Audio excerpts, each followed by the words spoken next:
Hello, everyone, and welcome to the OGs of BD, where we talk about all things related to business development. Jim, what should we talk about today? Yeah, John, I'd like to talk about events because I get people asking me frequently, how do you determine what events to go to, big events, private events, et cetera. And, obviously it depends on what industry you're in and who your buyer is. Is your buyer a CEO? Is your buyer the CFO? Is your buyer the director of HR?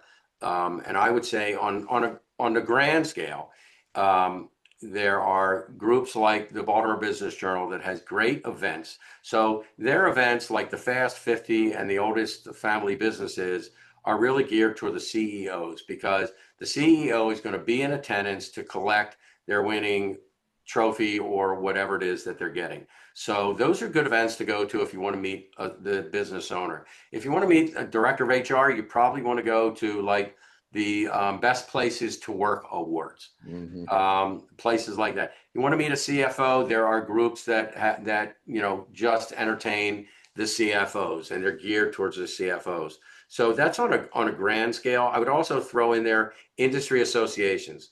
A lot of our attorneys go to industry associations and have speaking engagements there. I think for business development people, great place to go. Depending on, again, what industry verticals you're serving, look at those industry associations and look at their conferences and consider going to them.